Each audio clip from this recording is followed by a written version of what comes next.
Oh, that went fast. Yeah.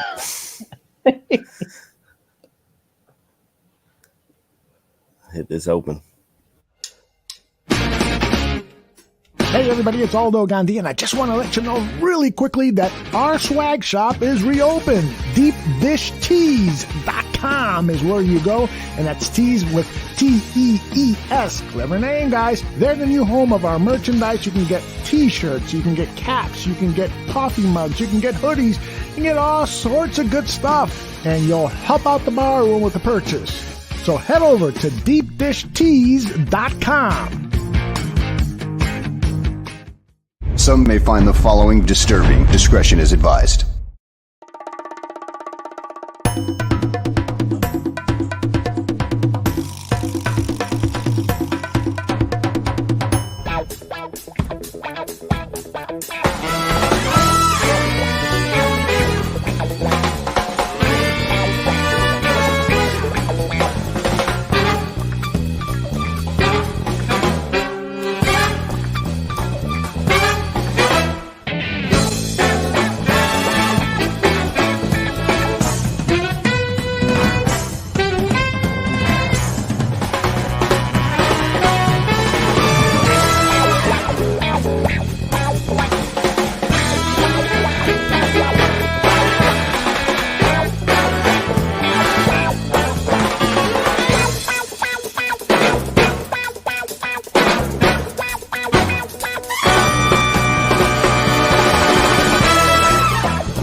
Here we go, Barflies. Welcome to the Barfly Tailgate Show. You already know it's done by Barflies, for Barflies, and all the other Bears fans out there.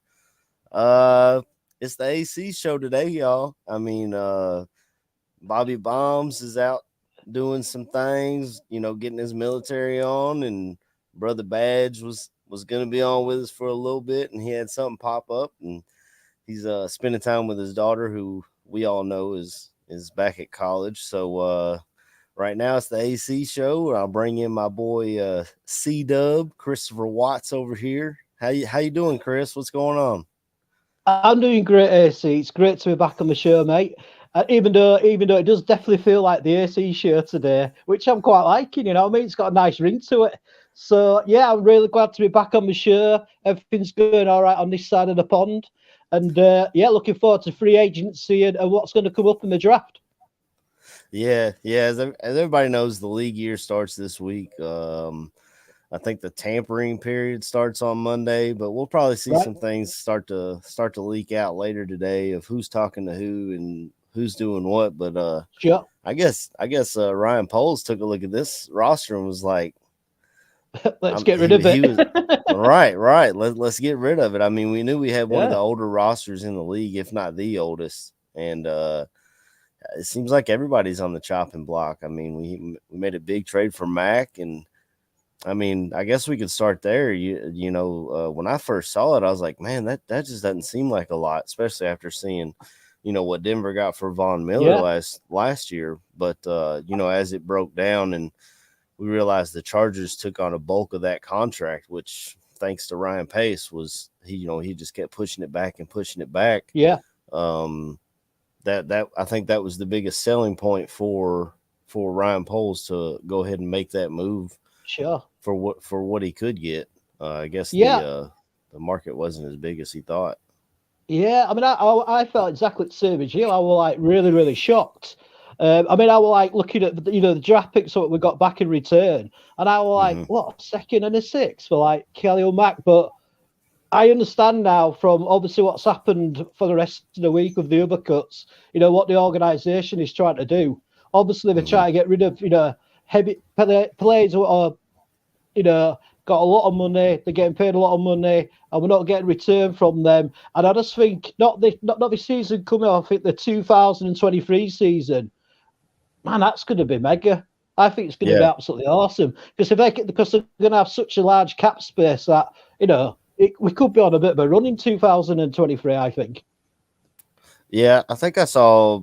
I mean, I haven't checked too much into it, but I think I saw we got like 140 million next year. Yeah, that's what I saw. Yeah.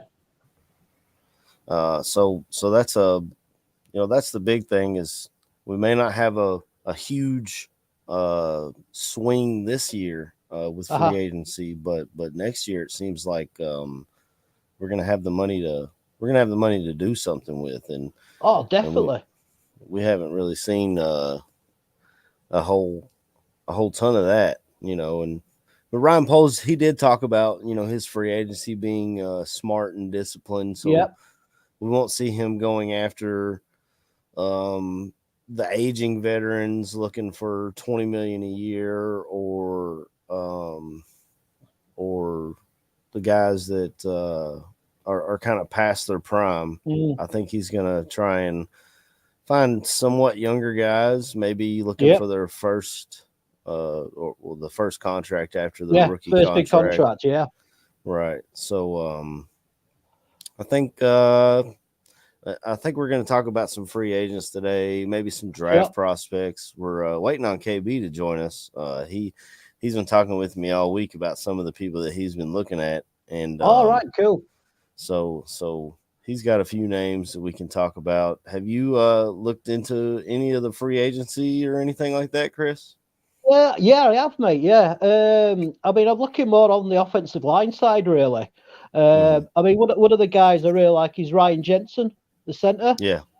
And also a guy called Laken Tomlinson, who's a guard.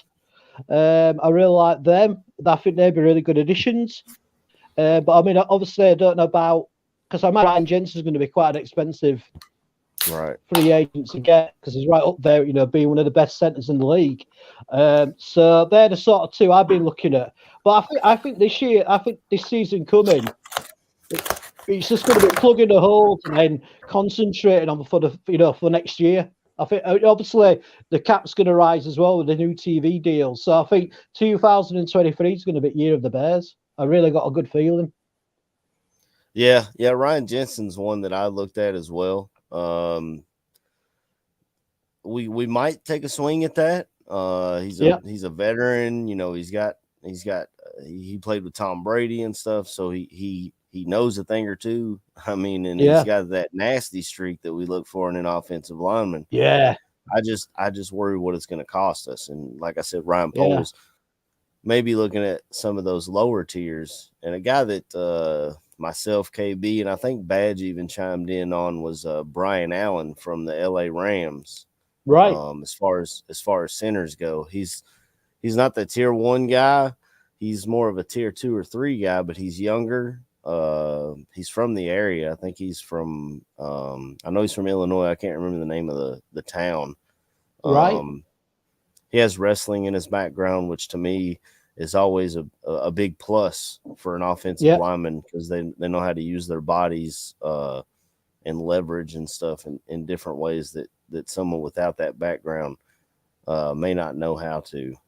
So that's a guy I'm looking at, and I'll bring my man KB in here. He overslept a little bit. I had to give him a call. I was like, "Where are you at, KB?" So, hey man, look, I just got off work, baby. So I was like, "Yeah, I'm gonna go ahead and shut my eyes for a little bit." I set the alarm. Yeah. The alarm went off like right when you called. I was like, "Oh yeah, I need to get up." Daylight savings time hit us too. Even Chris was like, "Man, we're early, aren't we?" And I was like, "Well, we." I didn't know. Yeah, I was just literally going to ignore the YouTube message saying it was starting. Once I kept thinking, "Oh, that must be a mistake. It's always been 2:00." So I just went, "Oh no," and just rushed together and got myself together, sort of thing. But it's great to see you, KB. It's good to see you, Chris, man. It's good to see everybody, boy. We got us all on here, man. So what we talking about, brother? What we talking about? Well, I figured since the league year starting this week, I figured we'd start off with free agency, dip into the draft a little bit. I've already seen someone in the comments talking about you build through the draft, not free agency. Study the game, said that. I completely agree, but with free agency hitting prior to the draft, I feel like it would behoove us to follow that same suit and start with free agency and head into the draft ourselves. You know what, man? It's something funny to say about building through the draft, man, and I think the Rams kind of showed everybody another model that you can go with. It's not always the most successful, but sometimes you can plug and play people with those draft picks. But I'm all for building through the draft. But there, like I said, something to be said about filling your team up. And you only got 6 draft picks this year. So the team has to come from somewhere, you know what I'm saying? That's going to be from free agency. I know 3 guys that I realistically looked at, especially since the Mack trade. And this was before even. I was looking Kamiko Ture. He was an edge rusher that played for the Colts. Tyquan Lewis, another edge player that played for the Colts, and of course Anthony Walker. You know, with us cutting Danny T, you have to have that that middle linebacker somewhere, that inside. So you get an Anthony Walker who's also played in the Eberflus type system in this 4-3. It pays credence to moving Roquan out the left, you know, and having him play that maniac role, that freak role of Darius Leonard. You know what I'm saying? So I know those are 3 names I realistically feel like the Bears should bring in, and more than likely will. You shooting for the stars is the other names are all linemen. Right. That's right. All, it's all linemen that you look at. Well, I mean, I think Poles has kind of made it clear that he wants to build through the trenches, that's the best way to be successful. And I wasn't sure who those edge rushers you mentioned were, but I mean, if they played for the Colts, they played under Eberflus before. They might be prime candidates to come over and not cost too much. Exactly. Yeah. One of the edge rushers I like, and I know you liked my tweet the other day about Emmanuel Ogbah. He's a guy that he got a pretty big deal going down to Miami. I don't think he got paid, and I don't know exactly what kind of money he's going to be looking for. But I mean, even if you pay him, I don't know, $10 million a year, you're still going to save compared to what Mack was making, which was he was up at 30, right, or something like that. Yeah, Mack's number was huge. So I think that's 30 million. I think that's what Poles' major plan is to try and, instead of having one guy make 20, he'll have 3 guys making 5 to 7. Exactly. Yeah. And fill out this roster that way. And Ryan Pace really screwed us with the contracts and the trades that he made. It's almost like he was in win now mode, even though our roster wasn't ready for win now mode. That's what the Mack trade was. That was we're swinging for the fences now, and that's how you get the 12-3 2018 team.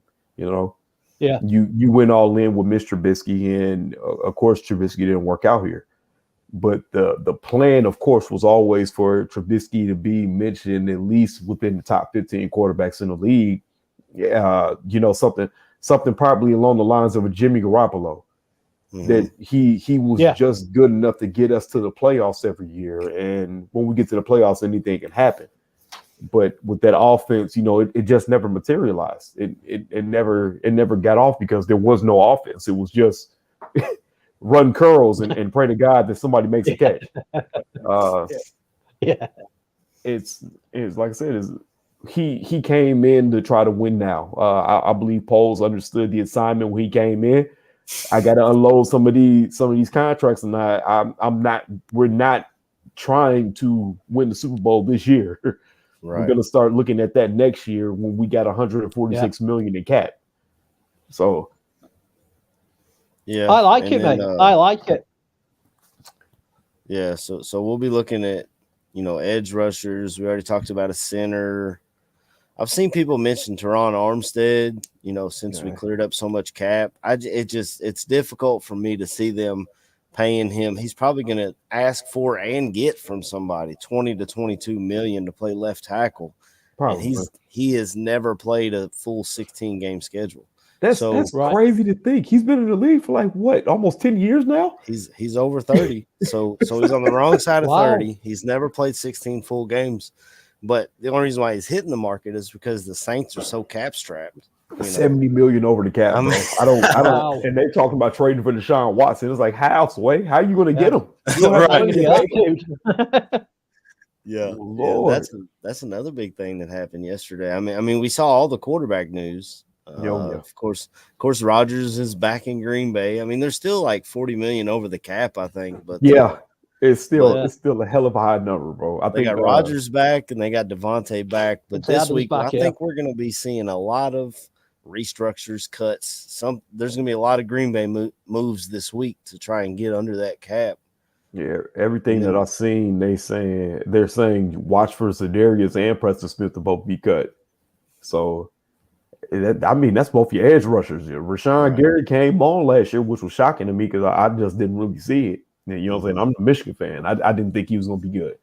But, to lose both Za'Darius and Preston Smith, that's hard to swallow, man, for anybody. Za'Darius is a Kentucky guy, so I'll be happy to see him go somewhere else and succeed. Hell yeah. I'm tired of Kentucky guys going to Green Bay and whooping my team's ass. Cobb did it for years, and now we got Za'Darius doing it too. But so we'll be seeing all those moves, and then an hour after that was released, Russell Wilson gets traded to Denver. Yeah. Denver says we ain't fucking around, man. We're in a quarterback division, and we're going to get our quarterback because Drew Lock, you talk about a guy who I didn't like in college, I didn't think was going to turn out. And I've been right so far with that one. I mean, I watched Kentucky pretty much keep him, they whooped his ass in Missouri. I didn't see what everybody saw when he was going into the draft. I was like, he overthrows or he doesn't really read the defense. But I mean, he was part of that deal going back to Seattle. But I think Seattle was more trying to get those draft picks. And that was a crazy move though. I remember I texted you guys. I was like, "Well, Rodgers is back and Russ is traded." KB's like, "Hold up, what?" Man, at the time I hadn't seen the news. It was like as soon as I saw the text, I said, "Oh." Then it just broke. I was like, "Get out of here." Russell's in Denver. Ooh. And then you see that haul of that game. Listen. I understand. You get Russell Wilson. He's a hell of a quarterback. Now you're in the playoff conversation. But 2 firsts, 2 seconds, Noah Fant, the Shelby Harrison, and Andrew. Well, Drew Lock, we won't even talk about because he was a backup piece anyway. But to give up that much to now understand that trade package that we seen where they were talking about the Bears trading for him, and we just laughed like, bro, there's no way in hell that you trade Roquan and Justin Fields, and you trade picks with it to get a Russell Wilson. There's no way. But to see that package, it's just like, damn, that's really what they wanted, bro. Like that wasn't a joke. Yeah. They probably really came to Pace and was like, we'll take 2 firsts.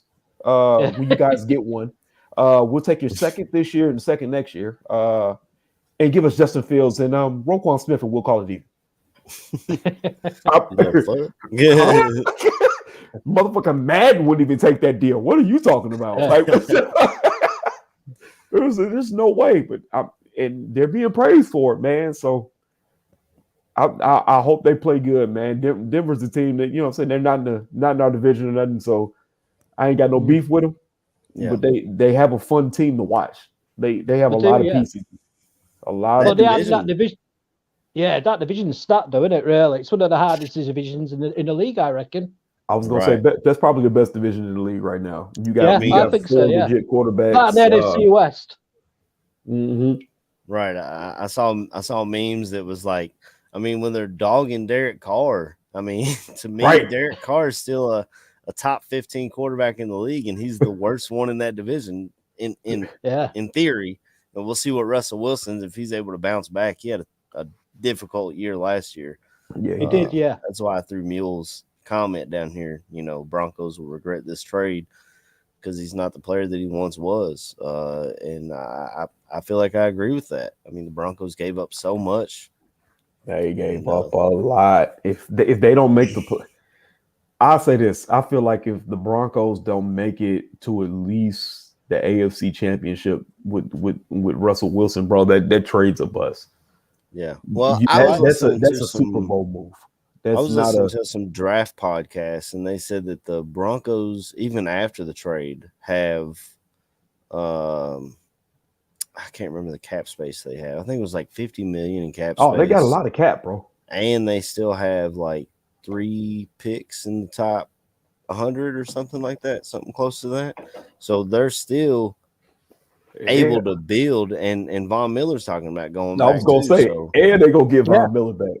So we'll see how that plays out. But I mean, the AFC West is going to be one to watch. Obviously our guy Mack went over there to be a Charger, man. To be Bosa's Robin, it would appear. He was our Batman, and Bosa's over there like, I'm Batman. Right. He told you, I need you to take a step back. He gonna put my man in the Commissioner Gordon role. That's what he doing to Mac. You go turn the bat signal on for me. Yeah. That's what you do. Yeah, I'm the man. You're the Robin. Right. That's man. So how do we feel about that, man? How did y'all feel about the trade when it came across? I told you guys. Sorry, SA. Well, like I told you guys when I first saw it, I was like, man, a 2nd and a 6. That's all that doesn't seem like a lot, especially with what Von Miller got. But we kind of opened the show with this, but you were still asleep or whatever. But I was like, they took on his contract, which apparently was the big catch, was what Pace had done with that contract, pushing money back to where you're paying an even older Khalil Mack even more. And that was really what I was like, okay, I guess it makes sense. Von Miller had 1 year left on his deal or whatever, and they basically gave up a 2 and a 3 for half a year, but they didn't pay him like the Chargers are going to have to pay Mack, and it sucks. But I also listened to, I think it's called the No Name Podcast with Alex Brown and some of those guys on there, and I listened to Alex Brown talk about this 4-3 style defense, and he said basically on one side, like your Julius Peppers, that's going to be your pass rusher. That's the area that Robert Quinn's in. Mm-hmm. On the other side, you typically want a guy who's going to set the edge and help, stop the run more than anything. Right. So that was why it kind of made sense, because Mack was a pass rusher. I mean, even Raiders fans said that, we paid for a pass rusher. He wasn't going to stop the run.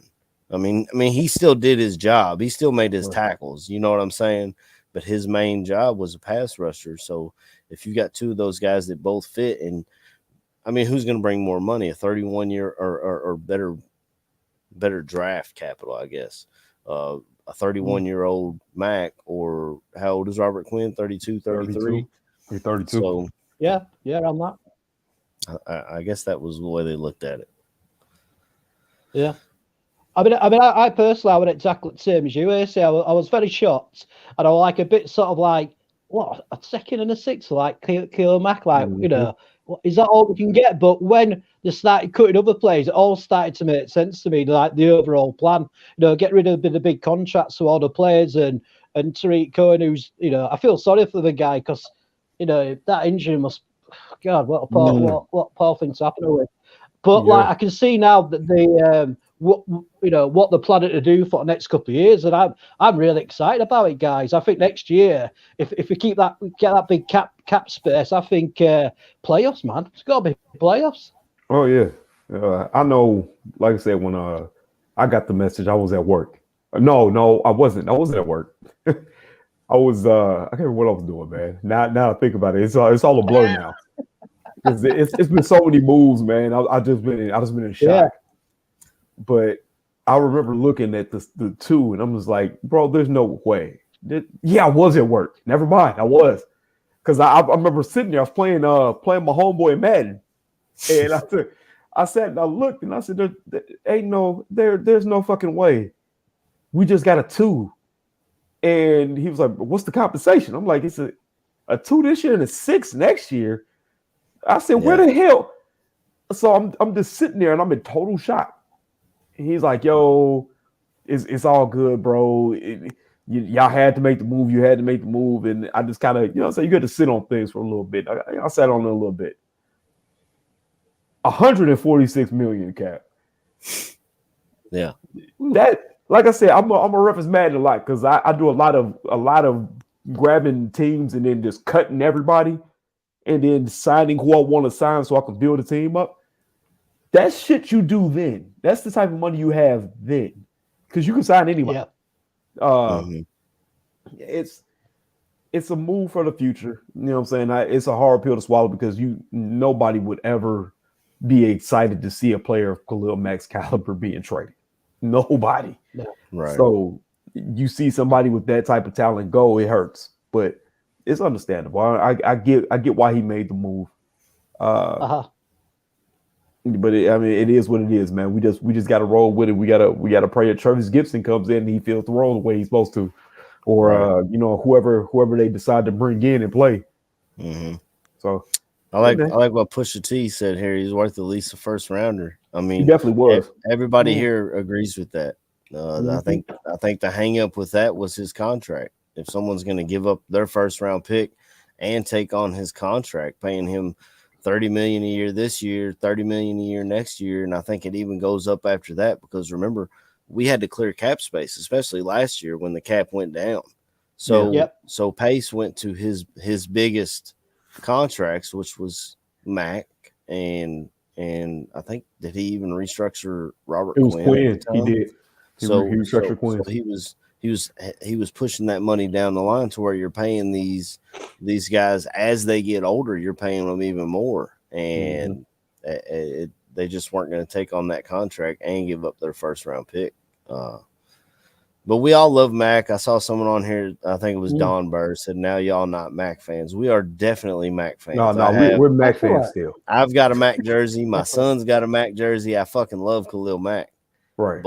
But I mean, it is what it is. I mean, what did you do when they traded away Stafford? Did you all of a sudden not like Stafford, or was you like, I love the guy, but we had to get what we could get, at his age and at his contract? I do like what Don said earlier when he said, the Lions are a couple of years ahead of us as far as tearing it down. Now, he went into a little more detail talking about his GM's the best in the NFC North. I don't know if I agree with that. The fact of the matter is what he's saying here, it has the thing with Don. He's crazy, and he says some off-the-wall shit, but it'll always have a kernel of truth in it. Yeah, so, that's right. So Detroit is a couple years ahead of us on the rebuild. They got some draft picks for Stafford. They could be on their way. I really like the coach they got out there. I mean, we'll see how that works out with wins because you got to win games to keep your job, and he wasn't able to do that last year. Hell, sometimes you win games, you don't keep your job. Look at Jim Caldwell. But as far as being the best GM in the NFC North, I don't know about all that. I mean, I love Don, and I love when I chat with him, and when I watch one of the shows. But you are still the Detroit Lions, and that's all I need to say. You know what I mean? You haven't won anything since like the late 50s or something. So I hope you're the best, but you're always going to be the Detroit Lions, bro. Unfortunately, you know what I mean? So it's something I've seen in the chat because I've seen Mule post this a couple times already, bro. Mule. I get the whole picks thing. Roquan Smith isn't going anywhere, dog. Yeah, I mean, no way. If you listen to Ryan Poles, every time he spoke, there are 3 to 4 guys that he talks about every time. Number one is Justin Fields. So anybody who says we're going to trade Justin Fields for It's not happening. picks, it's not happening. Roquan Smith is the second name out of his mouth. It's not happening. Darnell Mooney is always in the conversation as well. He's not going anywhere. And I believe it was George. George talked about Roquan Smith and David Montgomery at I think it was the end of year. What's the word I'm looking for? Presser. He talked about Roquan and David putting their bodies on the line, regardless of how the game was going and stuff, and being the type of guys that he sees as the Chicago Bears. Now he's not making these decisions, right? But I feel like those are the four guys that are untouchable. However, I don't know if we'll see David Montgomery get a big extension. I don't. Oh, I was gonna say big extension, no. But when you have $146 million in cap, you can offer him a Tariq Cohen type deal and not feel a damn thing. But you know what I'm saying? It really depends on what this year looks like. He's a new GM. You got a whole new offense. They, like I said, people say they might not value Montgomery in this offense because this offense is kind of predicated off speed. Well, if it's the Shanahan offense, if it's closer to the Shanahan offense than it is the Mike McCarthy offense, think about the guys that have succeeded in that Shanahan offense. You got Terrell Davis, Hall of Famer, undrafted. Raheem Mostert was cut off 5 or 6 teams. Hell, he was cut off our team. Right. You got who's the guy this year? Elijah Mitchell. Mm-hmm. Yeah, who was he? I think a 6th-round pick or something. So like this offense, and this is why I love this offense. You don't have to, and it sucks for the running back position, but you don't have to pay these players stupid amounts of money. Nope. You can get guys like Khalil Herbert, who's already on, the roster. You can grab a guy the 6th round this year, or the undrafted guy, and they will work in this offense because this offense just works, man. I mean, the way they run the ball, I mean, it's I don't think that works out well for David Montgomery getting an extension. And you also look at the teams that have extended their running backs for big money. They're regretting it. Travis Henry got a big extension. The Titans made the one seed without him. Yeah, that one. The guy in Dallas. Oh God, they had to trade him out because of his ass. Ooh. Yeah. I couldn't believe that draft compensation that came down yesterday. I think Cleveland gave a 5th and a 6th for Amari and got a pick. I said, what y'all do? Swap picks? So really, you got Amari Cooper for a 5th-round pick? Yeah. I mean, that's another situation where it was the contract. I think. Yeah, it was. I think Amari's got $20 million a year, and the Cowboys didn't feel like he was worth that. But Zeke is worth $18 million. He's not even the best running back on their roster. And you got a head coach, and you got a head coach who you're sticking with, who has no idea how to use a running back. We saw him in Green Bay not know how to use Aaron Jones, and now he's down there not knowing how to use Zeke. Tragic. Yeah. Tragic. I mean, so much news this week. We haven't gotten into too much Bears talk because there's just been so much that came down the pipe. I mean, I remember I was trying to set up for a show like we don't have a script here, but I was trying to set up what you saying? What you saying? I was trying to set up a bit of an outline of a type of show we were going to do, and then the news just continued to break. We tried to trade Goldman, couldn't find a trade partner, so we cut him. Well, Tariq Cohen still hurt, couldn't pass a physical. That was shocking. 2 years after that shocked me. ACL. Yeah, so this means that shit was a lot worse than what we thought, man. Right. And they never used to tell us about his injury, did they? They didn't. The past used to tell us how he was doing, so it would always really hard to judge, how his rehab was doing. But I feel tragic for the kid, man. I liked him. I thought we overpaid him, but I really liked him as a player, and he seemed as like a decent guy as well. So I hope just for the best for him. I hope he gets on another team and does well. Yeah. Yeah, and the biggest thing with him to me is he was 5'6", so he's gonna have to live off his speed, and who knows Yeah. even after the injury if he can return his speed back to what it was. I mean, it sucks really, honestly, for him as a man, but it Yeah, made sense definitely. for the Bears to let him go. I was Yeah. shocked we couldn't find a trade partner for Goldman. I mean, he's a 3-4 I nose was. tackle. And Eh, I mean, even so a late round pick, you I know what have I'm I have been saying? I have been having conversations with a lot of people about that. I always thought the biggest trade partner we could have had for Goldman would have been the Chargers. Yeah. I was like, yeah, shit, we could trade him to the Yeah. Chargers because Staley. Yeah, he was still a big fan of him. Probably get a 5th-round pick out of it, but I mean, at least you get something. But I saw Mack go there, and I was like, oh yeah, there ain't no way in hell they gonna call the Chargers back and be like, hey, While we at it. can y'all take Goldman with y'all and eat that cap too, or what are we doing here? Yeah. So yeah, once that happened, I was just kind of like, yeah, he's probably gonna get cut. So man, who was another one? We already seen Danny T coming down. I kind of Yeah. I he's wonder if just that lost a one's gonna step. be now or if that's gonna be a June 1st It's cut. a Because what I seen was a post June cut because designation. the So money difference is yeah, the big thing. Yeah. I think they said right now if we cut him, we actually owe money. We don't get anything off the cap. But after June 1st, I think it's like almost 4 or 5 million or some crap like that you get off the cap. So I'm kind of surprised, you know. I mean, I guess with Trevathan it makes sense, but we see all these quarterbacks moving. You know, Deshaun Watson, that'll come down this week. Somebody's going to trade a lot for him. Panthers. I've seen a lot of Panthers. I've seen a lot of Panthers, and it makes sense there. You know, the Panthers they tried the Cam Newton experience back. They tried bringing in Sam Darnold. They've tried it. At this point, Matt Rule's job is on the line. He's got to win or he's going to be gone. So he's going to swing for the fences, and if he hits a home run, good for him, you know, honestly. And Deshaun Watson's an incredibly talented quarterback. He's the guy I wanted in 2017. His off the field stuff was we didn't touch it because we didn't know Right. all the facts, and that's to me the smartest way to go about it. You don't just talk right. You don't just talk about this is what's going on when you don't know, because that's how you get your ass in trouble. So I mean, good for Deshaun.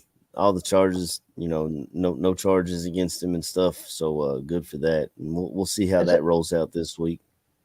Has he still not got the civil trials against him, or has it just been the police investigation? What's been dropped? The civil charges are still out. Oh, right.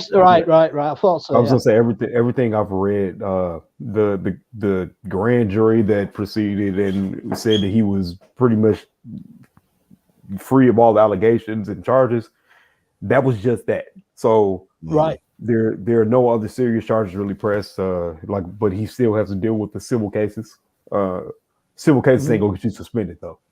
Yeah, he might. Yeah. And he beat the suspension by the NFL. That's one of the biggest things. I think that's why folks are now willing to trade for him.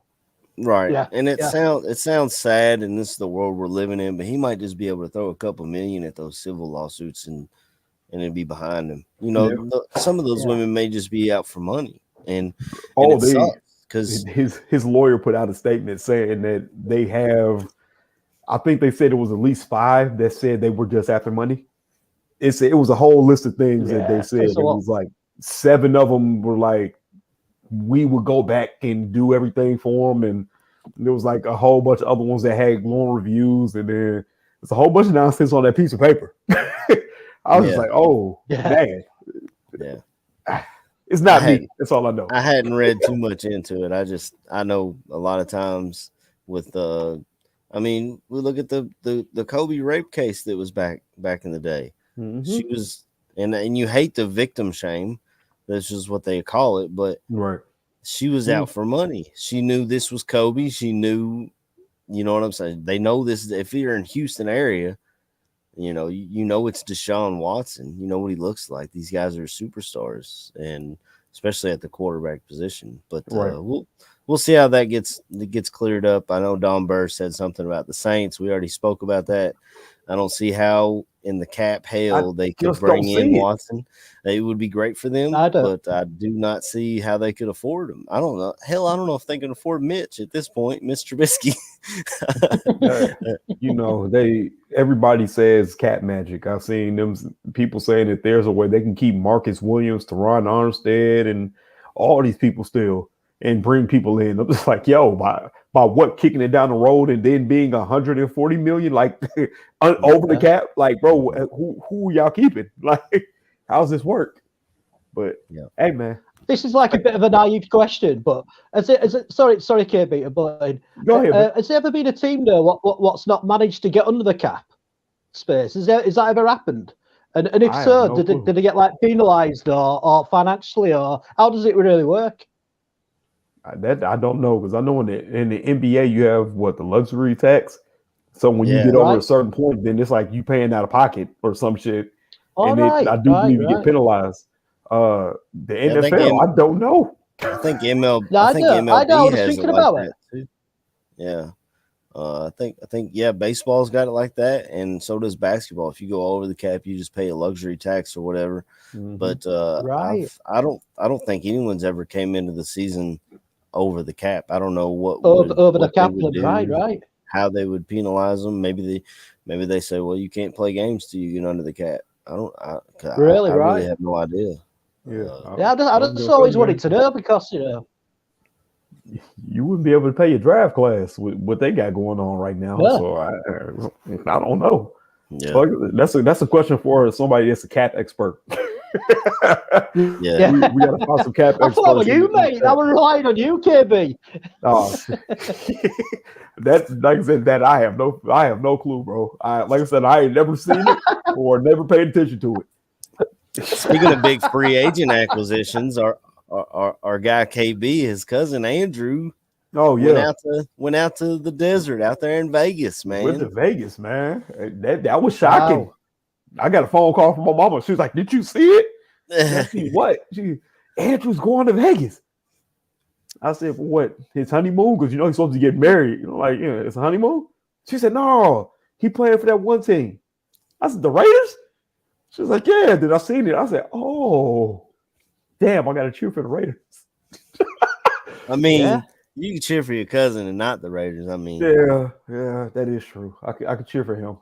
That's probably what's going to end up happening. I was a dumbass who went out and bought a Browns jersey with his name on it, and then the next week he was traded, or he was released, and I was like, so now I got a Browns jersey with Billings on the back. Don't think I'm ever going to wear this. I got plenty of jerseys sitting in my closet I can't wear no more. I got Mack, I got Trubisky, I got 39 for Eddie Jackson. I can't wear none of this shit no more. I mean, the 1-7 grace is it has my last name on it, so I could just walk around and be like, "Yeah, I'm part of the 99 club." That's why it's 99. I got drafted on my Madden to Cleveland, so I'm just that in love with my character. Oh my God, it's horrible. It's horrible. So Mitch Trubisky was the talk of the combine, from what I heard on Hogan Johns, and this is what you think: the Steelers or the Bucks. I think the Steelers are a fit. They've got if that's the route they want to go. I wouldn't mind seeing Mitch up there. I'm sure Mike North is jumping over the moon that Mitch is getting attention. That's his guy. But that is his guy. I mean, he was fine. I was cheering for him. I bought his jersey. I wanted him to succeed. I wanted him to be the dude. He just wasn't that guy, man. You can't overthrow players that much and be the guy. You can't. So it's crazy, the 180 by the media. You know what I'm saying?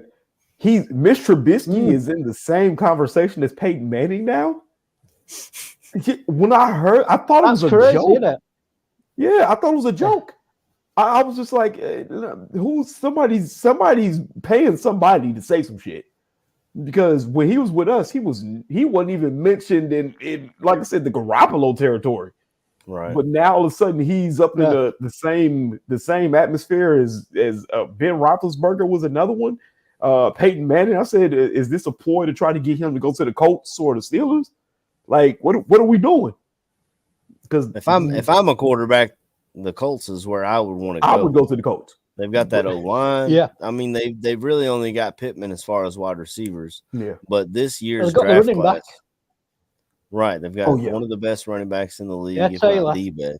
Awesome player. Yes, sir. I mean, we'll see how all that plays out this week. Is there any other free agents you guys wanted to talk about? I know KB, you told me earlier this week you had like 10 dudes you were looking at. So, and that was all before hearing that Christian Kirk might go for $15 million a year. DJ Shark is they've said it's somewhere up in that atmosphere too. MVS is going to get the bag, like $10 million a year for Marcus. Stop it. In what world? I heard 15, 16. Just because for MVS. Brother, because he's 6'5". You know, I mean, look at the a guy I love in the draft, Christian Watson. They're talking about him going in the first round just because of size and speed. I saw that. So MVS. I mean, if you're a team that doesn't have a first round pick, you've got maybe a fast guy but not a big guy. Maybe you. I mean, we see dumbass moves in free agency every year. Yeah, you know what I'm saying. So it's definitely. So a part of the discussion I had yesterday, because a lot of it's centered around my guy telling me, he said, right now, you telling me you wouldn't trade Justin Fields straight up for Deshaun Watson. And I said, no. But I told him, I said, that's for my own reasons. I said, I'm a Deshaun Watson fan, but I got to see what Justin Fields is worth. The other discussion was, we talked about the wide receivers. He was like, man, all y'all got is one. I was like, yeah.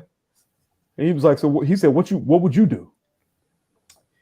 Said, after I've seen what people are going to be going for, the top players, to be honest, I would blow my money on offensive line.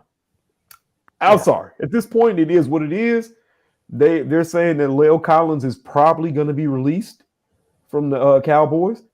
Yeah, they let him seek a trade, is what it said. But I mean, I guess they don't have a trade. Yeah, this morning I seen that it was on the rumor mill page, so I don't know how true it is, but the dude's been kind of accurate on some of the things he's been saying. Yeah, if La'el Collins is released, I'm immediately pursuing La'el Collins. Yeah. Brandon Sheriff didn't get tagged and has not re-signed with the Commanders. If I can get Brandon Sheriff on a cheaper deal, I'll go after Brandon Sheriff. If Trey Turner, he's still only 28, and his coach is our offensive line coach now, his old coach from Pittsburgh. Mm-hmm. I'd go get Trey Turner. I would literally bring in 3 new old linemen. You have Tevin Jenkins still and Cody White here. You shuffled in. If we can't get a wide receiver on the free agency market because all of them are asking for over $10 million a year, I would put $10 million a year into an offensive lineman. I wouldn't put a receiver off of this class because to me, nobody is really even worth that. Hell, I thought Christian Kirk at most was going to get about $8 million a year. You know, Mark MVS, shit, 3? He's a role player. I'm not paying that man $15 million to come in and be my 3rd or 4th receiver. Are y'all fucking crazy? I mean, we got James Daniels' market value at 10 to 12 million, and I'd give him 7.5. Right. If that's what it's going to come to this year, is just overpaying free agents. If I had to overpay, I'm overpaying on offense.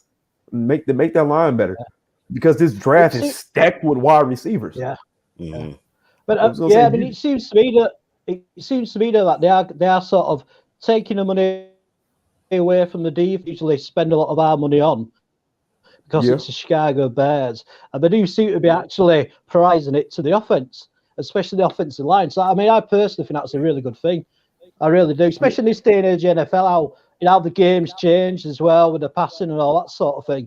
That I think that's the way to go. Yeah, I agree. I'd still like to, the guy I mentioned earlier, Emmanuel Ogba. I'd like to go after him to replace Mack on that other side. We only have one safety under contract, so Oh God, yeah. that might be a place where we look. I don't know if they'll want to spend big or if they want to call Gibson back and see if he wants to run it back one more year. In your cornerback room, you got a bunch of young guys, and Jalen, obviously, Jalen's the number one. A guy I like, and he's not a top tier dude. He's been the CB2 in Buffalo. Is Levi Wallace. Oh yeah. And KB, you talk about your Madden guys. Every year when I get Madden, somehow I end up with Levi Wallace as my CB2. And bro, he was mine in a couple of my rebuilds, so I hear you. and that's really all I know about the guy. Is I just know he's pretty consistent. He's going to tackle well. He came from Alabama, so he's got that pedigree. And we're not going to ask him to be a CB1. So I think that helps. And that's a guy I'm looking at as far as the corner market. I don't want to go after J.C. Jackson, who's going to cost $20 million. Paid. Yeah, and another thing, how many guys have we seen leave the Patriot way and it not work out? Trey Flowers just got cut. I saw Don Burr talking about him earlier. Trey Flowers got cut. The linebackers that leave there don't do much anywhere else. I mean, it's a scary thing when the Patriots let somebody walk. It's scary of what you're going to give them if you're going to pay that man. It's got a track record of not working out. But those are some of the guys that I'm looking at defensively: Emmanuel Ogbah, Levi Wallace. None of these are rumors. These are just guys that I like. And I was gonna say I'm still kind of high on was it Trey Robinson or Trey Robertson? I know he used to play for Seattle, and they ended up letting him go. I can't remember if he got into some kind of trouble or whatnot, but he's still like only 25 or 26. He's a long, fast corner. I know he would come in cheap. Another name that I looked at that I said I would really be interested in because he was cleared of all his charges is Jeff Gladney. If you can get Jeff Gladney in the door for a year, remember Jeff Gladney was a first round pick. Right. He was cut because of all those charges that came up against him by Minnesota. You know what I'm saying? He was just exonerated. All the charges were cleared against him, so he's free and clear. So if he can come back in, and he keeps his nose clear. If you can tell me I have a damn cornerback room with Jalen Johnson and Jeff Gladney, hell, I think they came out in the same fucking draft. Right. So maybe if you tell me I can get both of them, Gladney's tall. I think Gladney's 6 foot. 6 foot and fast. Yeah. I mean, that's about what you look for. If they're between 5'10" and, I don't know, 6'2". But, hell, I mean, this year in the draft, I know we're going to get into the draft later, but Tariq Woollens is a corner out of UTSA. I mean, he played wide receiver for a couple of years, so he's still learning the position. But he's like 6'4". 6'4", ran almost a 4.2 40. Dude, wow. Yeah. Wow. And, yeah. And he almost, I heard it come out afterwards. He, like his final three was like UTSA, Baylor, and somebody else. So he almost ended up with Baylor, and it would have been the top 340 times this year would have all come from Baylor. If he would have went to Baylor, he probably I just find it really hard to believe he wouldn't be a first round pick. Right. If he went to Baylor, he would have got that recognition. I mean, you get that size, that speed. You just don't see it, man, and you can't teach it. So. That's freaky. But I found out about him also. It's funny because I'm referencing this game so damn much, and I can't stand it. So how people make draft classes, and Tariq Woolen. I was just looking. I was like, oh, who's in the corner market? And I'm like 6'4". I'm like, all right, yeah, let me get your skills. 4'3", like 4'3" was, huh? At 6 foot, drafted. Yeah. But yeah, I put on his tape. Tooch, come on. I'm sorry, I got to cut you off here. Come on, Tooch. The day after, bro, against the damn Volunteers. Tennessee. I hate that. I hate the puking the pumpkin orange color that they wear. They low down. They some snitches. I don't know if y'all have seen the video. Look it up. It's hilarious. All right. But come on, Tooch, man. It breaks my heart. Yes, too soon. He's here. What happened yesterday? You can't do that to this man on the national television, man. Come on, Maybe we're on man. some people's TV. Oh my God. Yeah, man. That's good. That's heartbreaking, man. I felt for you when I woke up and saw the scores. I was just like, oh, I know my boy AC is going through it. I know he's going through it. Yeah. Well, I mean, we just couldn't hit shots, man. We literally went 1 for 12 from the 3-point line. Like, oh damn. And I think Tennessee, at least in the first half, they were 5 for something. But I mean, that's 15 points spread right there. Right. You know, and when you can't hit your shots, and then Sheboy gets in foul trouble, I know this isn't a basketball show, but Sheboy is probably going to be your National Player of the Year. So if you don't know about him, you should check him out. He's 6'9". He doesn't play the NBA style power forward, so he probably won't be drafted. But he's a monster, man. But he come to Chicago. You got to hit your shots, though. That's the thing is. At least y'all didn't lose in heartbreaking fashion like the Iowa Indiana game. Oh my God, man! They were up crazy. 12 points with like 5 minutes left and they lost. Yeah. I mean, at Michigan, if you beat them, Juwan Howard gonna smack the shit out of you. So hey man, at this point, shit, that's what you need. You beat me. Just know that you're not throwing hands with me. Because I promise you can't fight me. You ain't gonna whoop me. I know that. That's my brother's favorite go-to. You might be right, but you ain't gonna. You can't beat me. I bet you won't fight me. I'm dead. Oh my God. Oh, yeah, man. So this shit's funny as hell to me. Yeah, we should probably get back on track here. Yeah, we're going off the rails. So I want to talk about. I want to get into the draft here. I feel like KB touched on it. I think Chris kind of touched on it. I feel like free agency we should go O-line, D-line, and because this wide receiver class is just so deep, we might even double dip into the wide receiver class. To be honest, I wrote an article about it with the Ultimate Sports Network. I think it was a week ago, maybe. It was right after the combine. So I was like, replacing Allen Robinson is what I titled it. Talked about a few guys that I like, some guys that might fall, some guys that might be a reach, some guys we might grab later. But my number one is a guy I talked about earlier is Christian Watson. And I say that saying that I don't think Chris Olave is going to be available. Look, brother, let's just be realistic. Chris Olave is not going to be there. Right. That man, he ran a 4.240. He's not in the discussion at 39.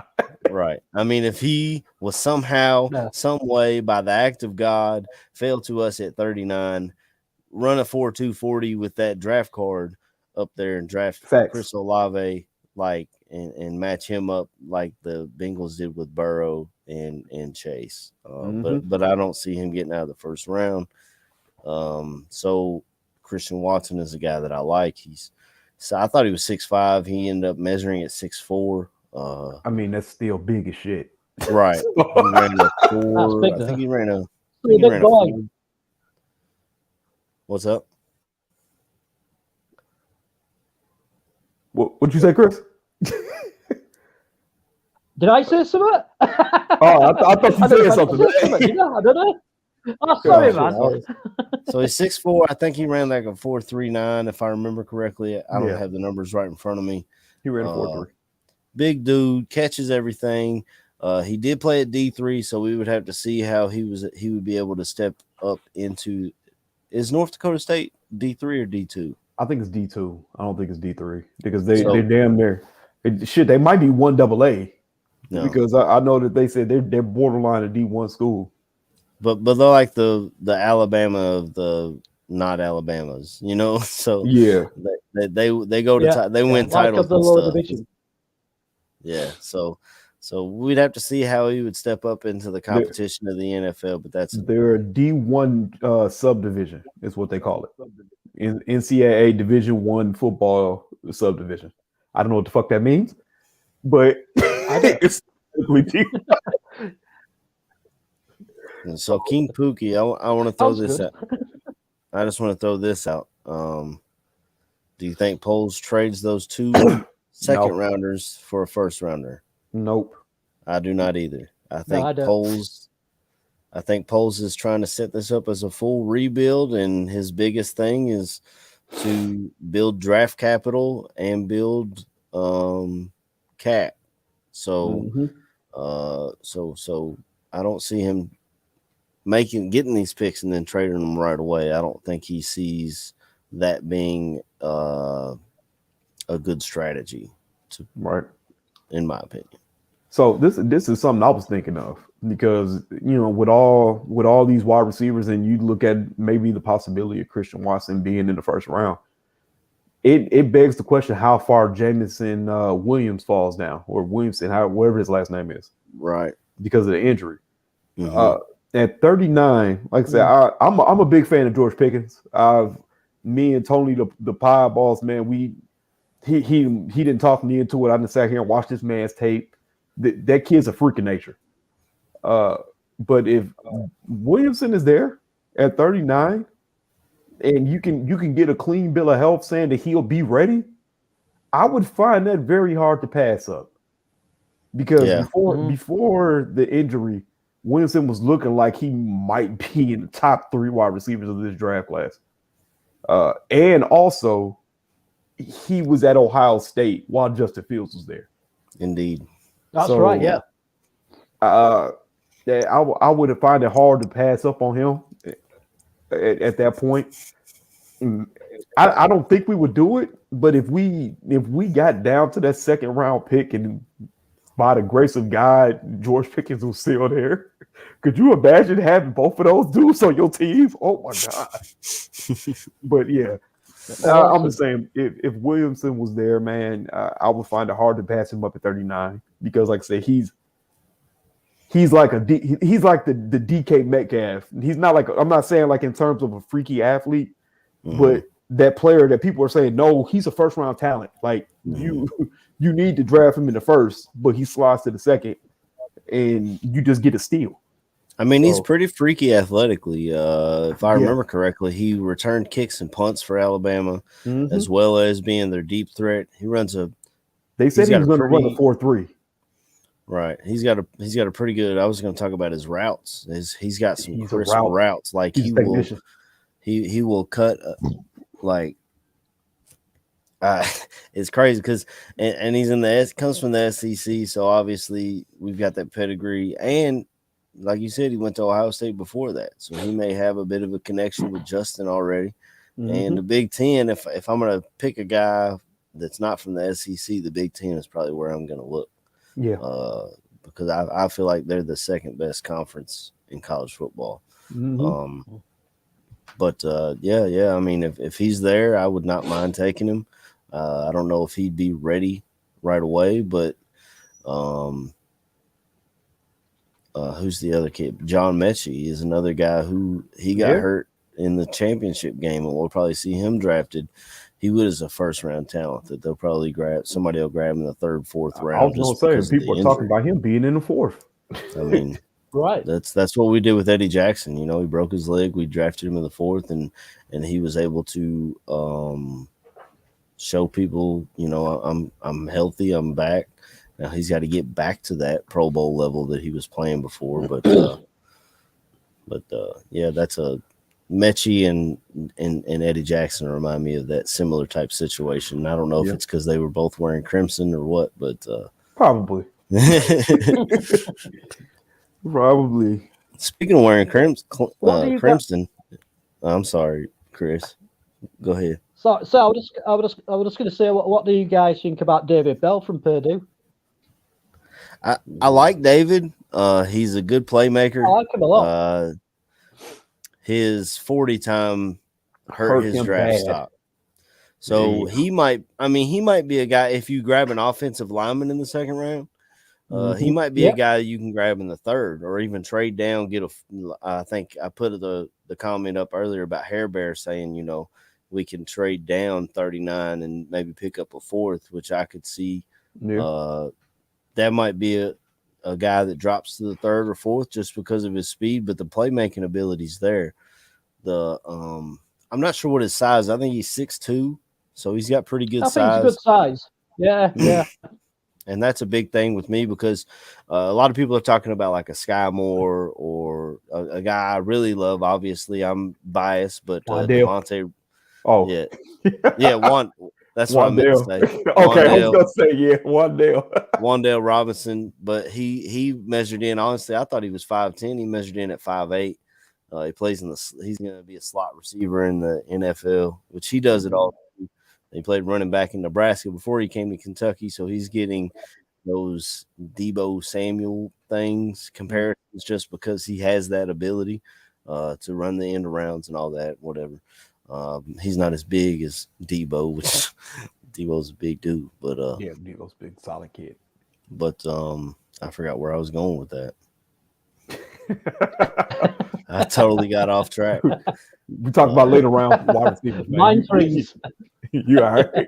Yeah, so we might trade back and grab. I wouldn't mind having David Bell, but the wide receivers I've been looking at, I'm looking for more bigger dudes because we've already got Darnell Mooney. And I feel like Sky Moore. Now I remember where I was going with it. I feel like Sky Moore is a carbon copy of Darnell Mooney. Yeah. And if you already have that on your roster, there's no reason to use a draft pick to get the exact same thing. I also looked at our tight end room, and I know everybody wants to joke about the Bears having all these tight ends. We have Cole Kmet and now Horsted under contract. And so I don't know if this is a free agent we might look at to bring in or if this is a draft, but there are some pretty good tight ends on the free agency. Tunyon, CJ Uzama from Cincinnati, Max Williams, who got hurt out in Arizona. Yeah, I mean, they got the money to keep them, but they've got to work. You talk about when you were talking about earlier about throwing money at Scherf and guys like that for the O-line. The Bengals have some of the most salary cap, and that's what they're going to fix.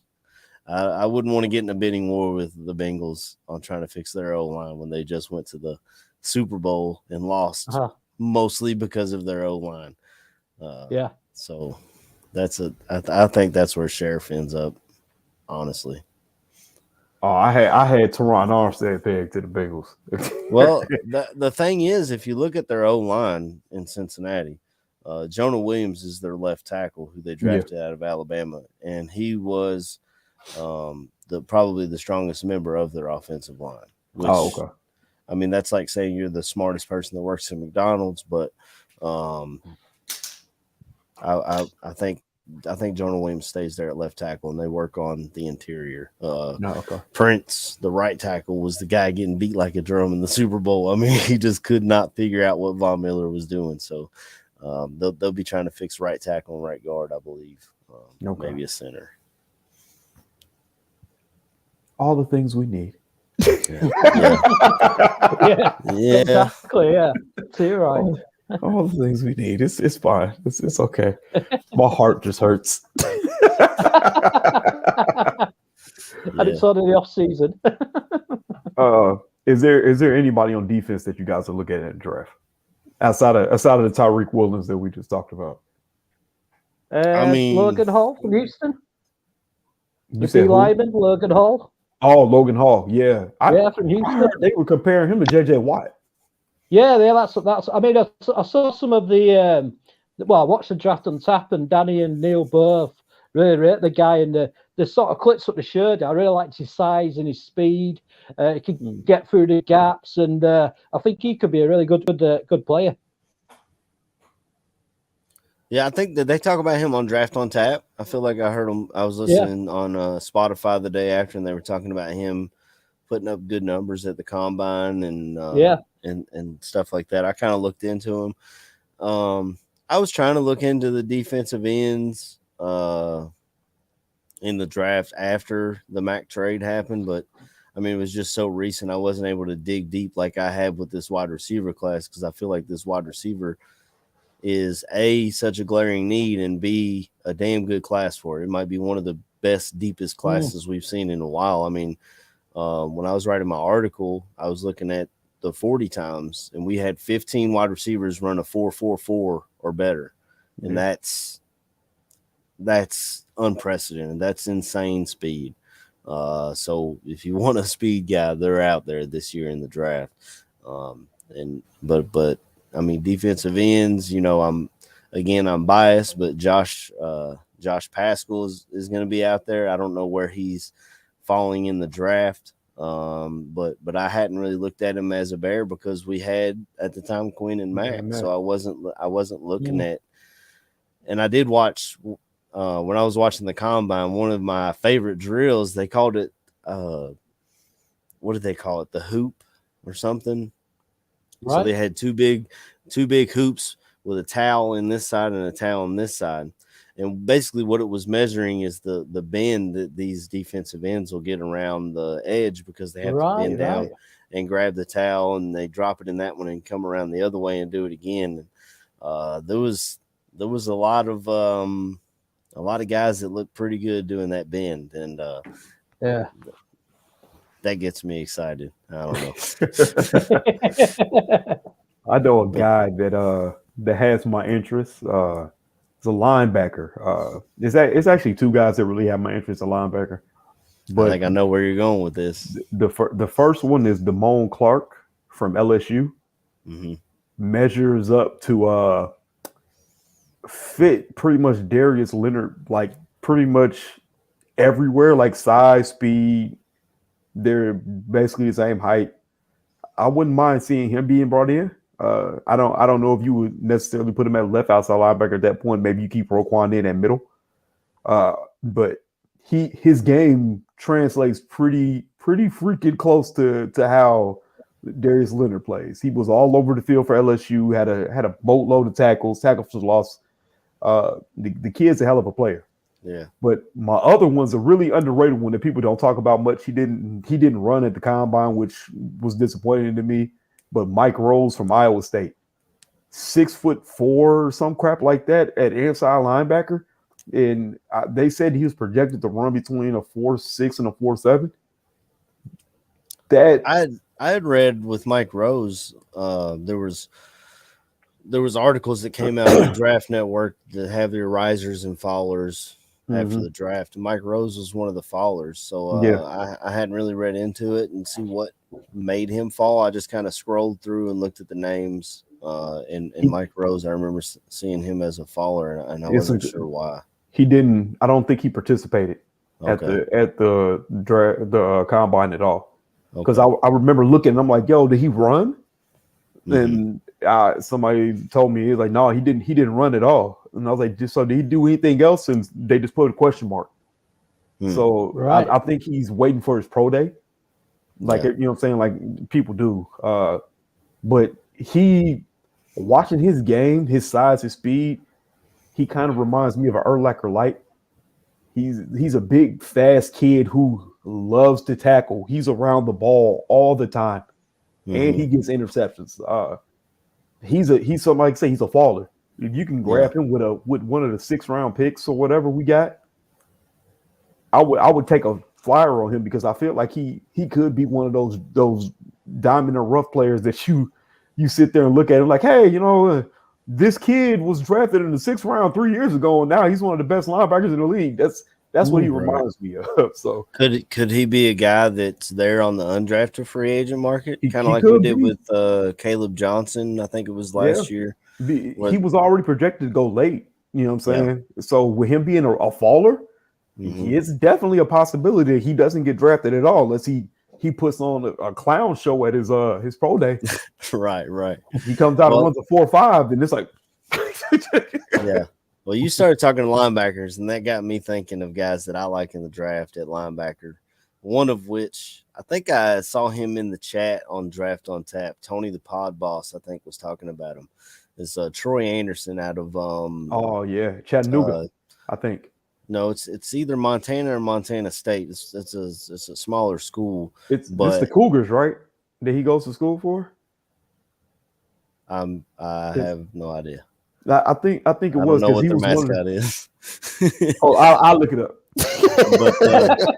but but anyway, Troy Anderson out of it's either Montana or Montana State. He's got good size and speed. And you talk about Montana State.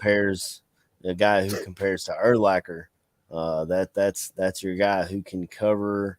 You can put him at middle linebacker in this somewhat Tampa 2 defense, and he can cover the back half here. He can drop back like Urlacher did because he has that type of size and speed. Jesus, he's 6'3".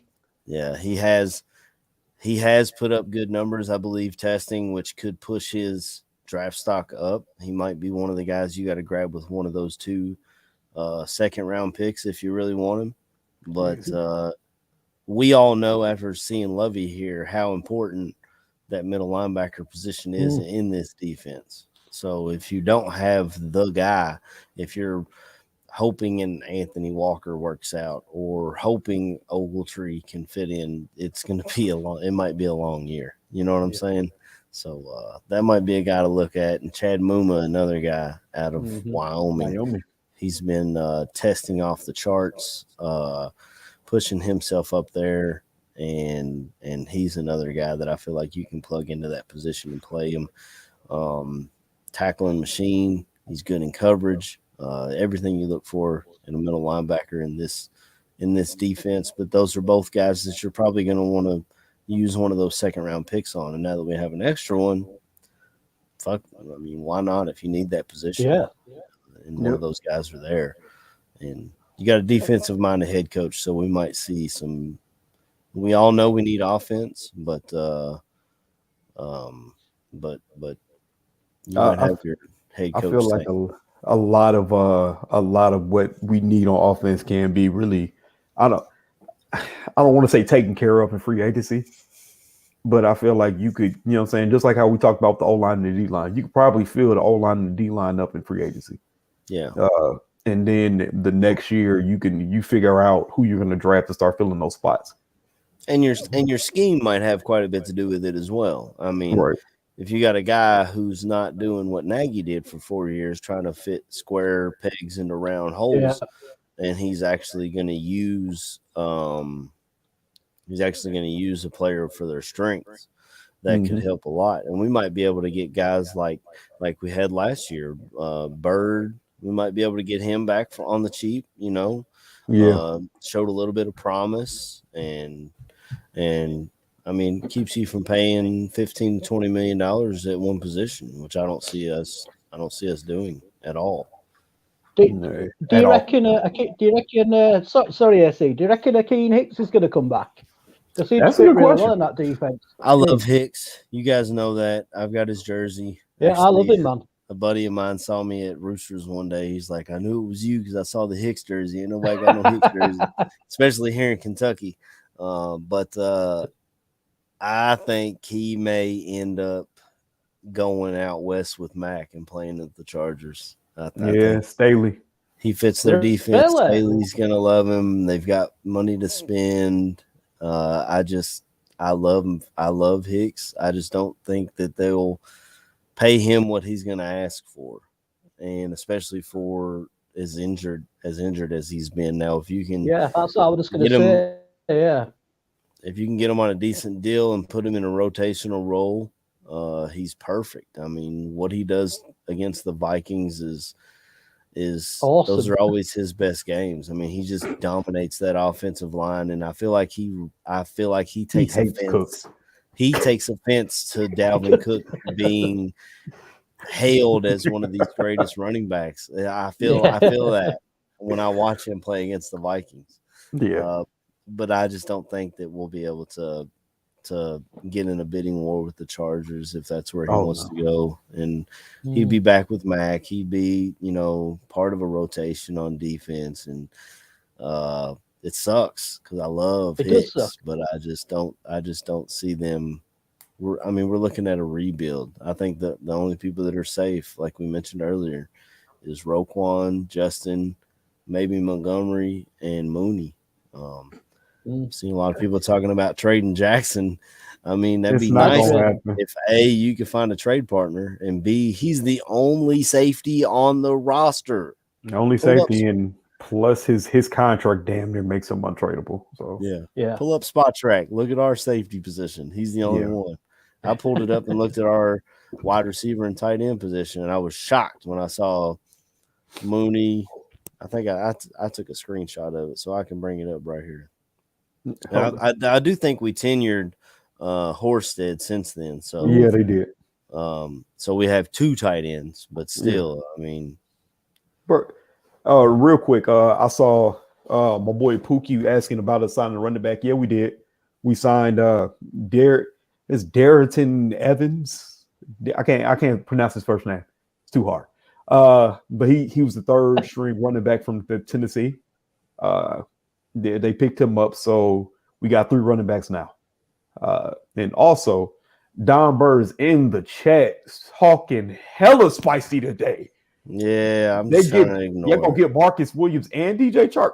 Bro, stop it. Nobody's coming to Detroit to play with y'all. Nobody. y'all gotta overpay everybody.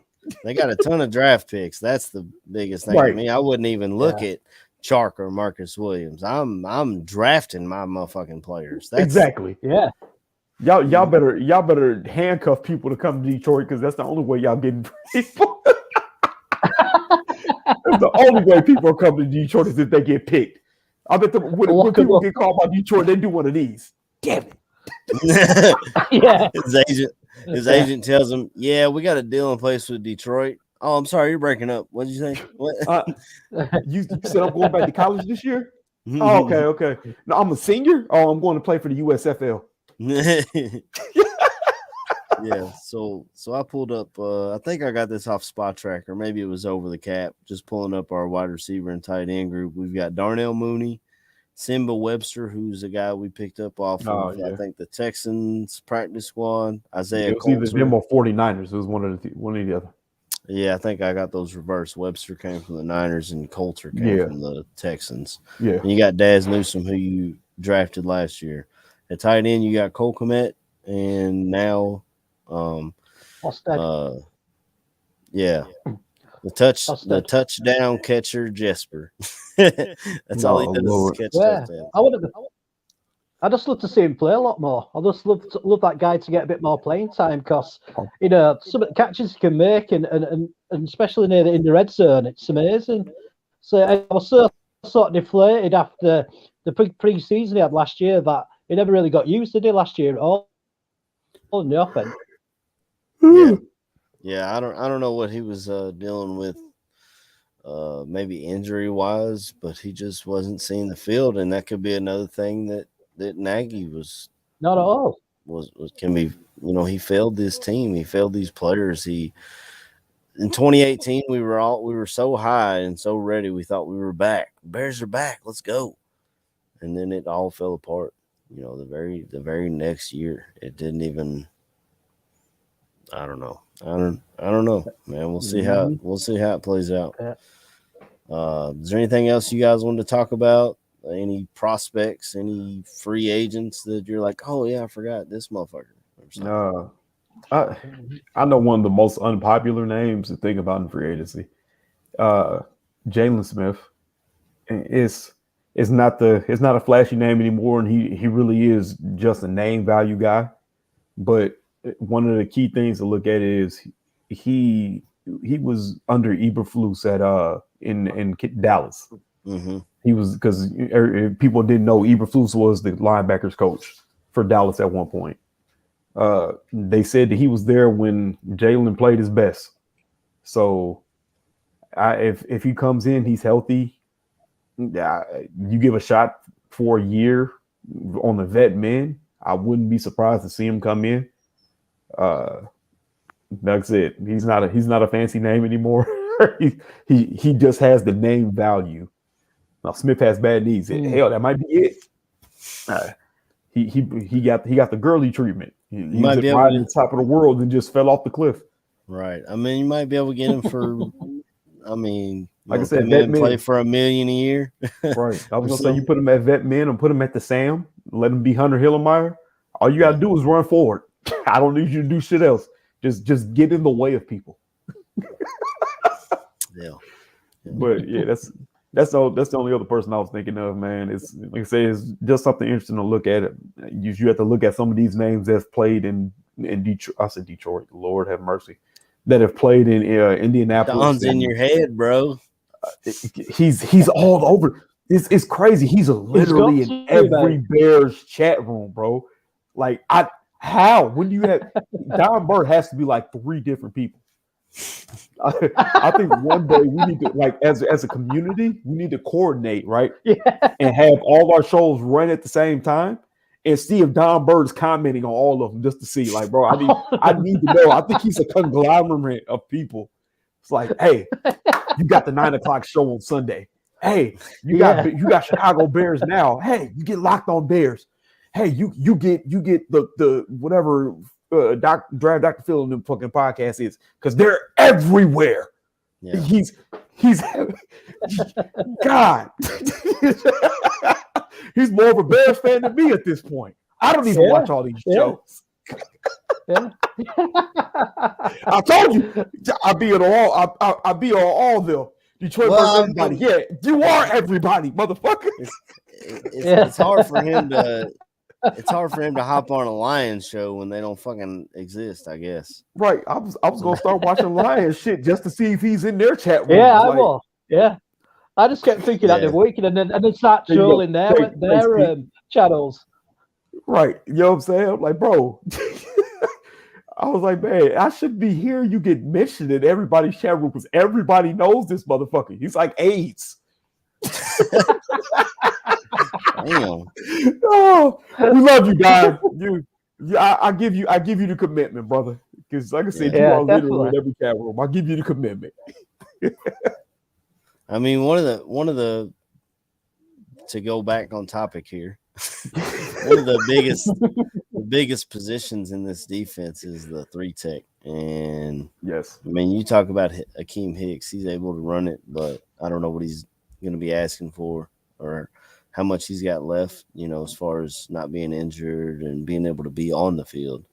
So that might be a position to look at. I know one of the better ones in the draft is out of Georgia, Wyatt, but I do not see him getting out of the first round. That Georgia defense, I mean, they put on a fucking clinic at the combine, and we saw it all year.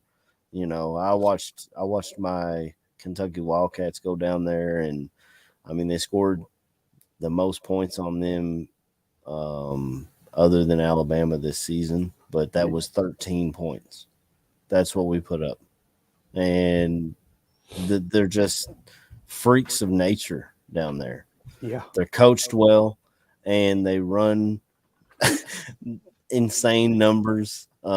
If I could just draft all of I think they talked about that on Draft on Tap. If I could just draft all of the Georgia defense, just bring that Georgia defense here, I'm for it. If I was the Eagles, bro, if I was the Eagles, had 3 picks, 3 first-round picks, yeah. My 3 first-round picks will legit just be all Georgia defenders, bro. Like Davis would be number 1, Wyatt would be 2, and N'Kobe Dean. Like, bro, I would have Georgia light. The defense is nasty, bro. Even their safety is cold. Sign or Seen, however you say his name. That's somebody we can also look at too. I didn't think about that. Yeah, Lewis Seen. Yeah, I could see him. He could pair up well with Jackson, but Landon Collins is looking to be a cap casualty out in Washington. Oh yeah, he played with Eddie at Bama, so I don't know what he's going to ask for money wise. That could be a interesting name to watch. Yeah. And you were talking about Philly. I mean, he didn't have a great career there, but he's still young. Derek Barnett, the edge rusher, they let go. Yeah, he played it. I watched him play at Tennessee, and he was pretty damn good. Now, I don't know if he's more of a maybe a backup for Robert Quinn as opposed to putting him on the other side. So you might look at that as far as the type of money you want to pay him. I was going to say he's young enough. Right. He's more of a pass rusher, and I think he's like, this is his first contract, so that would put him at like probably 26, 27, I would think. Yep. So might be able to get a good player there. See, since we're on the Eagles track, because this is something I was thinking about. They have a left tackle on their team that is being underutilized very bad. His name is Andre Dillard. I don't just seeing that they were talking about Lil Collins going for like a 5th or 6th round, possibly. I would kick one of our 5th round picks out to the Eagles to see if they will give us Andre Dillard. I feel like Andre Dillard is a starting left tackle in the league. He's still young. I think he's like only 25 or 26. If you can get Andre Dillard, maybe at that point, then you can move Jenkins over to right tackle, and then you just fill out the inside of the line the way you need to. Yeah, that was another name to think about. I know I had seen somebody talking about trading for him before, but they got what's his name, Vitae or whatever his name is that's starting above him, and he's still young too. So that'd be a the name. New Zealand guy? Yeah. I think that's the Australian guy who came over from rugby league. Yeah. So Andre Dillard would be a name I would look at to see if you can try to pry away. Maybe. Especially with our guy in the front office now having ties to Cunningham out there. Having ties to Philly. Maybe he calls in a favor and says, "Hey, we'll take him off your hands if you give you a late round pick for him." And then, you know what I'm saying? The Eagles need the help just like we do. So just a name. That's interesting. Yeah. It comes down to me. It comes down to what the coaching staff sees out of Tevin Jenkins. Do they think he's a left tackle? Do they not? They watch the tape. They watched the tape from last year, and I think a lot of these decisions are coming because of that. The Goldman news, Cohen, they couldn't really watch tape on last year, and he was still hurt. So, and the Mack trade, a lot of this comes from they've been digging through the tape from last year, and they did not like what they saw. Obviously, they look at the roster, they see the age of it, and they know they've got to get younger. So the way you get younger is building through the draft instead of drafting guys like Adam Shaheen and then having to turn around and pay Jimmy Graham because he wasn't the right selection. So you just have to hope that Ryan Poles is better at selecting talent in early rounds because that got Pace into a lot of trouble. He loved a guy, so he'd trade up for a guy. So that's hurting your draft picks. Fuck picks. That's hurting your that's hurting your team.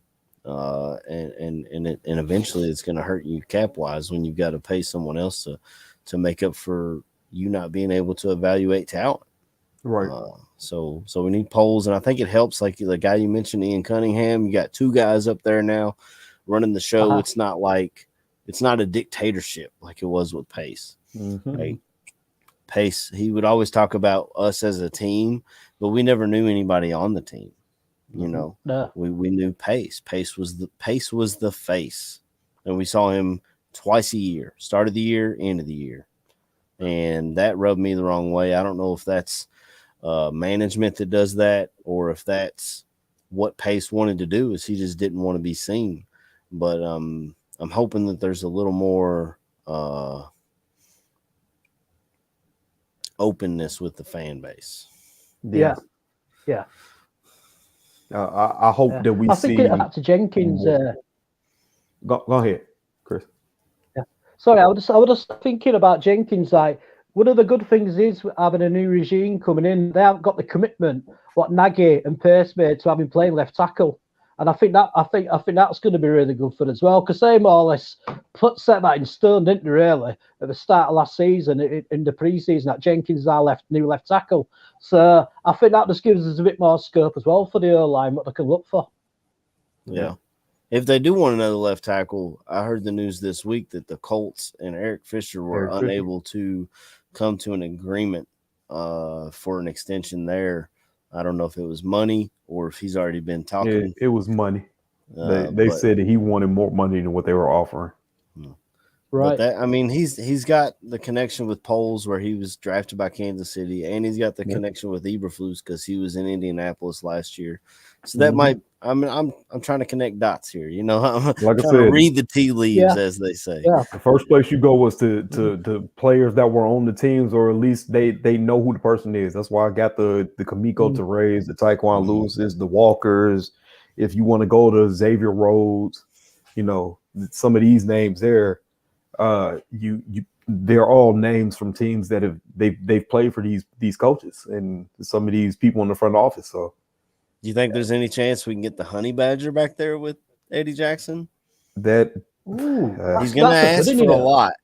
He's gonna ask he, for a lot. He's gonna ask to get paid. I think he goes to a team that's gonna contend. I think that's what he's looking for now. He's just looking to contend, kind of like, you know, the Von Millers and all them of the world. He might just stay put then. I mean, where if they'll pay him. Shit, I've seen them talk about the Saints. So how? But I just don't. You know, he's from Louisiana, so playing for the hometown team. Yeah, I guess. Yeah, we know there's always ways that people get under the cap, but man, it's difficult to predict who's going to go there and how they're going to make those moves. Allen Robinson's a guy that I heard them talking about, and this was just speculation on the Athletic Football podcast, but they were talking about him going to Kansas City, and you know, he's a big pass catcher. You know, that's just what he does. He catches the ball, and you got Tyreek Hill, the cheetah, on one side, and him on the other side. Kelsey going down the middle, and you know, Kansas City just loves to put money into their offense. I mean, we'll see. I know Nagy went back over there. Maybe that will cause an issue if he tries to get a. I just thought about he ain't going back over there. He'll probably see Nagy and start PTSD. Fuck you, Nagy. Right. Bald fuck. That's what Dan calls him. The bald fuck. Right. You want me to run a curl? Again? Oh yeah, bro. Nah. I hope not. Just because Nagy's there. I mean, I've heard rumors that he might go to New England. That sort of thing I sort of picked up from somewhere, that New England were quite interested in taking Allen Robinson. I wouldn't be surprised. Or Las Vegas. I mean, that was another one. Yeah. They got Josh McDaniels over there. He's going to try to run that Patriot offense. You got Darren Waller out there right now, and of course Renfro is going to be your slot guy, but you got to have somebody on the outside as well. And right now, I think they've got Zay Jones on the outside or something like that. Zay Jones he's not under contract with them now. I know, but I'm saying that's who they had last year, I believe. Yeah.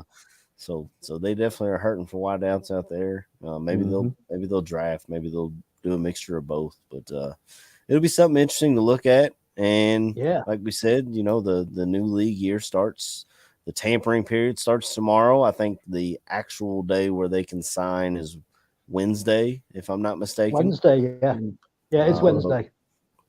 But we'll start to see rumors and stuff trickle out today. I'll be refreshing Twitter, checking out what Adam Schefter and Ian Rappaport have to say, because they've always, somehow, some way, they've always got the scoop. And they know everybody. Yeah. I mean, I would love to be connected like those guys, man. You know? Oh, yeah. Yeah. But we'll get into that. But I'll let you guys do a little wrap up or shout out if you want to. We'll start with my man KB down here and let him finish this out. Yeah, let's roll to the shout outs, because you know what I'm saying, can't really do predictions at this point. Shout out to everybody in the chat. Like I said, this is kind of a surprise thing. We had to get on, we had to talk about something, man. There's a lot of moves being made. You know, some heartbreaking moves, but you have to understand why the moves are made. Some super shocking moves, you know what I'm saying? The Russell Wilson trade, the Amari Cooper trade. You know what I'm saying? It's the world of football, and it's starting to look like the NBA trade deadline at this point. You fucking love it. So we all know football is America's real pastime. So it's good to see moves being made. You start to get the hope for your team that they'll actually do the right thing. And yeah, man, like I said, shout out to all my boys in the chat. Shout out to y'all for getting on here, man. Shout out to my boy AC for giving me that call to make sure I was getting up. Lord knows it was gonna be a challenge this morning. I've been there before, brother. I used to work nights, you know. Man, Yeah, I have. Yeah, shout out to my boy Chris getting on here. My man been cracking the what's Modelo's or Coronas over there. I see you with the bottle. So Corona, hey, brother. man. Hey, shout out to y'all, man. It's good seeing you. Corona. That's what I thought. Yeah, here we go. Yeah, man. Shout out to y'all, man. Like I said, Cheers, I wouldn't be too opposed to jumping back on. You know what I'm saying, on another emergency podcast. If we got any crazy signings, talk about some of the nonsense. Yeah. If we get any news this week, I'll talk to Aldo, see if we can throw on another AC show next weekend. See if on another AC show. if anything happens. I wanted to sport with Barfly Tailgate t-shirt. Like, I don't need to see one. You gotta right now. We gotta Tailgate. Right now, we got to find another swag shop, man. Right now, we got some issues going on with the swag shop. We got to find somebody else to push it out there. Actually, anybody in the chat, if y'all know someone who can run a swag shop, shoot Aldo a message on Twitter, the Barroom Twitter page or something. Just something he can look into, because we Mike Schaefer had an issue. The Bears kind of came after him with some of his stuff on his shop, so he wasn't able to run our swag shop anymore. So if any of you guys know anybody who makes swag or can run it for the Ballroom, shoot Aldo a message. Yes, sir. You got any shout outs, Chris? Well, the main shout is to you two guys, man. I mean, I know it's about 5 weeks since we last did the show, and it's sort of like, you know, I've been like a drug addict waiting for this time to come again in from the fix of KB and AC, you know what I mean? So shout to you guys, because I just love hearing you guys what you say, because, you know, especially when it comes to the draft and free agency, you know, I don't really follow college football that much, even though I will be next season with the Cats. You know, the stuff you're saying is like, it's really interesting to me, because a lot of it's quite new. But yeah, shout to you guys, and shout to people in the chat. Because like I say, when I'm watching the other shows, man, I love chatting with you guys. You know what I mean? People like Tareen Whitford and PZ and all the other guys, man. I love chatting with them all, guys. And yeah, I just thought that I like how the new GM is acting, and I like that he seems to have like at least a 2-year plan, and that's making me buzz, man, for the next couple of. I think this next season is going to be a bit of a plug and play, but I think the 2023 season, then that should be the season where we really kick on now and start kicking Green Bay's ass and winning that confidence and getting to the Super Bowl. So yeah, shout out to you guys, man. I've just knocked my phone over. Yeah, I think I saw something about Favre at the end of his tenure when we brought in Lovey. We started beating them consistently as he got older toward the end of his tenure. So maybe we can go off of that. I'm right there with you guys. Shout out to the chat, man. Shout out to y'all for coming on here and having some guys for us to talk about. I guess Chris is done. He's out, bro. Chris thanks for coming on. You know what I'm saying? And if we have any news breaking this week, maybe we'll hop on next week and try to talk about some of the whomever we sign. If there's anybody, maybe it'll be a guy that I have to dig up some information on. I mean, if we're going to talk about guys that are in that tier 2, tier 3 level, I don't know how much of those guys I'm going to know. So I'll have to look at that. If y'all don't mind, anybody in the chat, if y'all could hit that like, I'd appreciate it. Appreciate it. Thank you for coming in and live chatting. There's, Don Burr. He always keeps it lively in there. Taurine's in there every week. We've got a lot of guys that come back and hang out with us, and we sure do appreciate it. Now Chris is popping back in. There you go. But yeah, sorry, I don't know what happened. I don't know if the internet cut out or what. Everything just went black, and I knew it wasn't me. Man. So yeah, sorry about it, guys. As professional as usual. I thought you was telling us to piss off. I didn't know what it was. What, But, hey, can I say that to my Bears brothers? No way, man. You know what I mean? we love you, bro. But Same yeah, here. so if y'all can smash the like, share it with your friends. If you got any Bears fans, friends, or anything like that, let them know about the Barfly Tailgate show, or the AC show, whatever you want to call it. I mean, Yeah. I'll try to get a banner made that says the AC show. So maybe Oh we'll my get something God. like that going. And then I noticed AC, because I go do ahead, quite Chris. like the nickname you give me at the start of the show. That CW Dub, man. I quite like that. CW Dub, man. No, it's I a quite C like that, Dub. man. C Dub. I Oh, like C that, Dub. man. I Yeah. like it. Yeah. CW, man. I like that. C Because Dub. usually my nickname's usually just Watsy. Because my second name's Watts, I just get called Watsy. So I like that, man. It's inventive, and I think we should go forward with that. Definitely. Hey, man, I'm down with it. C Dub. You Write feel it me? write CW, it man. down I there like on it. your when you sign in, man. You can change your name to whatever you want it to say. I'm It gonna can do say it, mate. C CW, man. Dub. I like it. It can say Yeah. I don't know, 1,000 watts, whatever. But Yeah, I I like listen it. to Hey, I like that one, man. I listen to a lot of our podcasts on Spotify actually because I'm an Android user. I know Yes, y'all give sir. me a lot of shit for it. Me Right. and KB are Android guys. It's all So good, I baby. listen on I am. Spotify, and I did notice for the longest time Apple had the market cornered on podcasts with the rating reviews. If y'all can go on there and give us a rating review, we'd appreciate it with the Ballroom Network. But now, if you listen on Spotify, you can go on there and give us a star rating. Obviously, I gave myself 5 stars because I'm a big fan of me. I mean, Big so Yeah. so Yeah. so I if y'all can go on did there, about 3.5. yeah, wouldn't change a With thing. my 3.5 technical stars. issues at the end. Yeah, Oh. technical issues at the end, so I won't give myself 5, mate. Not at all. Oh my God. Yeah.